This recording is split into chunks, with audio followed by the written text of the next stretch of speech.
Oke, bismillah, assalamualaikum warahmatullahi wabarakatuh. Ya, melanjutkan video sebelumnya, kita masih membahas tentang passive voice dalam berbagai jenis tense gitu. Di sini sudah terdapat beberapa contoh dari kalimat-kalimat yang dibuat pasif yang berasal dari kalimat beragam tense gitu ya. Ini ada simple past, ada simple present, ada simple future, ada present perfect.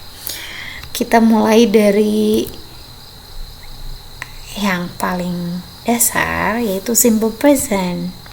Bagaimana cara mengubah kalimat aktif yang memiliki tense simple present ke dalam kalimat pasif. Kita tahu bahwa kalimat simple present itu terdiri dari subject, verb one, and object. Oke, kita sudah paham ya bagaimana cara membuat kalimat dalam tense ini. Contohnya, Sandy makes 2 cupcakes. Yang kedua ada the boy throws the ball. Gitu. Bagaimana cara mengubahnya? Kita lihat.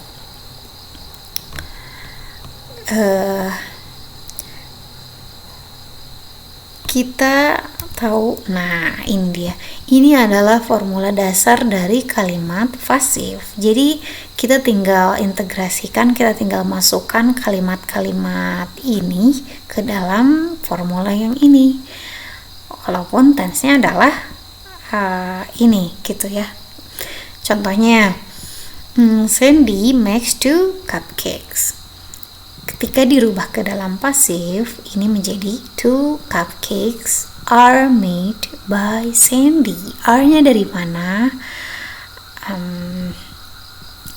Lihat, di sini Sandy, di sini 2 cupcakes. Ini awalnya tinggal dipindahin ya, yang awalnya objek jadi subjek gitu.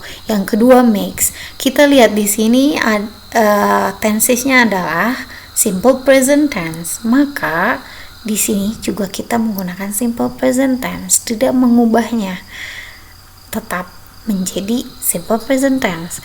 Hanya yang di sininya singular, ke sini jadi plural. Kenapa? Karena di sini subjeknya bukan Sandy lagi, melainkan 2 cupcakes. Oke, good. Yang ketiga tinggal masukin verb 3. Verb 3 dari apa? Dari makes. Makes itu kan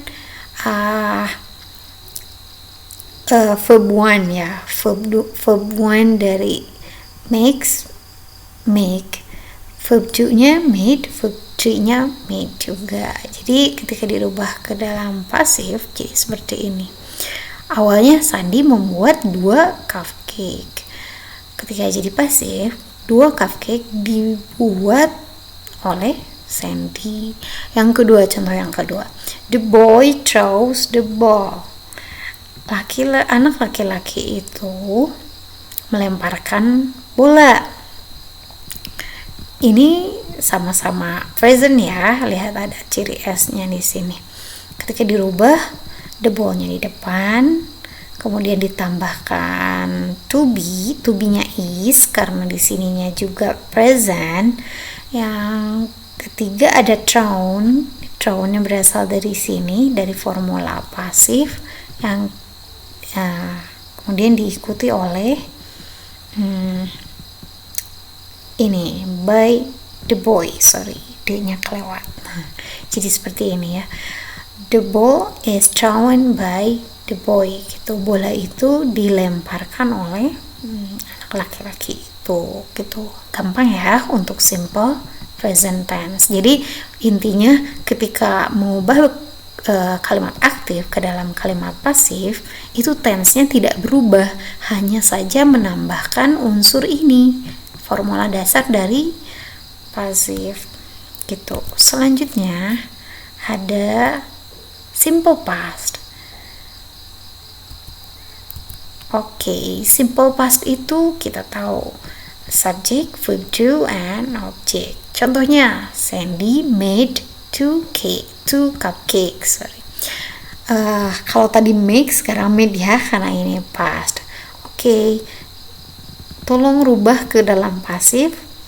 2 cupcakes were made by Sandy. Kenapa di sini were? Karena di sininya past ya. Kalau di sininya mix, di sininya are. Tapi kan di sininya juga past, di sininya juga ikut past. Jadi si to be ini sesuai dengan kalimat aktifnya. Kemudian made itu juga sama, dari sini verb 3. Kemudian diikuti oleh adverb keterangannya. Dan for your information, ketika kalian membuat kalimat pasif, kalian tidak harus selalu menuliskan kata by siapa gitu ya, karena tidak semua kalimat ada keterangannya kayak gitu. Yang kedua, the boy threw the ball gitu.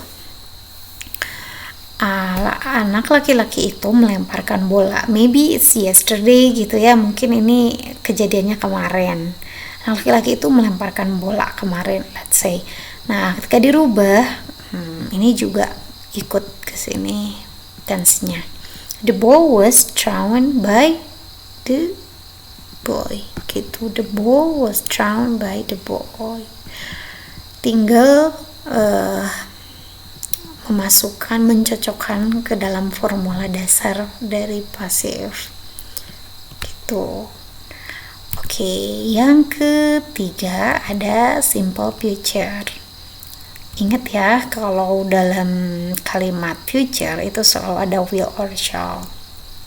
Contohnya, Sandy will make 2 cupcakes. Ini kalimat aktif.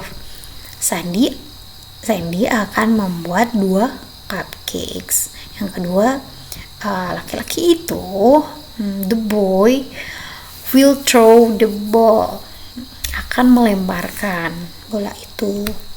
Maka ketika dirubah ke dalam bentuk pasif akan jadi seperti ini. Subjek will or shall ini tetap, tapi ditambah be plus past participle or verb 3 and then adverb or anything else gitu ya. Kenapa di sini tetap ada will? Ya, kita sudah katakan sebelumnya, sudah disebutkan sebelumnya bahwa transformasi dari aktif ke pasif itu tidak mengubah tense, hanya saja menambahkan formula gitu. Ini be-nya dari mana? Dari sini, dari rumus pasif. Kemudian past participle dari mana? Dari sini juga gitu ya. Tinggal dibentuk jadi seperti ini. 2 cupcakes will be made by Sandy. 2 cupcakes itu akan dibuat oleh Sandy. Contoh yang kedua, the boy will throw the ball. Ini jadi the ball will be thrown by the boy gitu. Jadi will-nya tetap ditambahkan ini formula dari pasif. Paham ya? Jadi di sininya juga will, karena di sininya will gitu. Beda kasus kalau dia would di sininya, maka di sininya juga would juga gitu ya. Oke, selanjutnya ada present progressive or present continuous. Ya, contoh kalimatnya, Sandy is making 2 cupcakes. Semoga kalian gak lupa ya kalimat continuous itu seperti apa. Present continuous itu yang sedang berlangsung. Contohnya, Sandy sedang membuat 2 cupcakes. Oke, the boy is throwing the ball. Jadi ini kejadian yang sedang berlangsung. Ini kan formulanya seperti ini ya. Ini udah ada to be-nya, ada verb ing-nya. Gimana cara memasukkan unsur pasifnya di sini? Kita lihat formulanya jadi seperti ini. Subject am is, yaitu to be plus being plus past participle. Nah, karena di sini to be-nya udah ada verb ing-nya juga. Gimana caranya ini bisa terintegrasi gitu ya? Nah, si verb ing-nya berubah jadi being Kita lihat 2 cupcakes are being made by Sandy gitu ya. Jadi semuanya masuk. Di sini formula dari simple future-nya masuk, formula dari pasifnya juga tetap masuk di sini. Jadi kalau ada nemu yang bing-bingnya, mungkin itu kalimat pasif continuous. Contohnya kayak gini ya. 2 cupcake itu sedang dibuat Sandy, atau bola itu sedang dilemparkan oleh anak itu gitu. Jadi formulanya tetap mengacu ke dasar ini, tinggal diintegrasikan ke tense yang melekat pada kalimat itu. Yang selanjutnya kita punya present perfect. Present perfect itu apa? Ingat-ingat ya, present perfect itu kalimat yang memiliki formula seperti ini: subject plus has or have plus past participle or verb 3 and then followed by object. Contohnya masih kalimat yang sama. Sandy has made 2 cupcakes and the boy has thrown the ball. Lalu gimana ketika kita ingin mengubahnya ke dalam bentuk pasif? Di sini sudah ada past participle, di sini udah ada verb 3, nanti double dong. Terus di sini ada has, have. Kita lihat bentuknya jadi seperti ini ya. Subject plus has plus or have plus been plus participle or verb 3 and followed by object or adverb. Seperti ini. Ada aktifnya, Sandy has made 2 cupcakes. Ini si subjeknya, jadi si 2 cupcakesnya berubah jadi subjek 2 cupcakes. Nah, has-nya tetap ada. Terus verb 3-nya di mana nih? Ini verb 3-nya berasal dari perfect dan berasal dari pasif. Jadi ada double, iya memang ada double. Karena yang satu masuk menjadi been, yang satu made. Jadi ada 2 gitu ya. Been itu adalah verb 3-nya dari to be.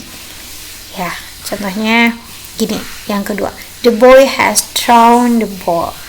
Laki-laki itu telah melemparkan bola. Ketika dirubah menjadi bola itu telah dilemparkan oleh laki-laki itu gitu. Jadi di sini tetap ya si formula pasifnya ada dan formula perfect tense-nya juga ada. Oke, itu beberapa tense yang sudah kita pelajari sebelumnya dan bagaimana cara mengubahnya ke dalam bentuk pasif. So the summary, we can sum up the ini kita bisa menyimpulkannya menjadi, in an active sentence the subject always precedes the action verb. Nah, seperti yang tadi dijelaskan bahwa untuk membentuk sebuah kalimat pasif itu harus terdiri dari action verb gitu ya. Harus diikuti oleh action verb, si subject harus diikuti oleh action verb dalam kalimat aktifnya.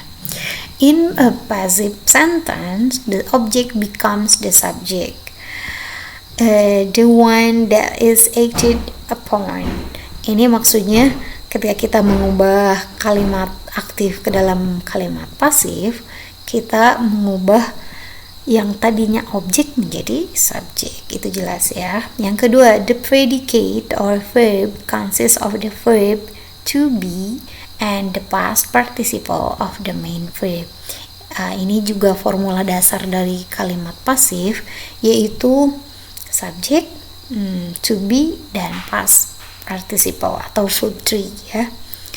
Yang selanjutnya, if necessary, you can use by to say who or what is responsible for the action.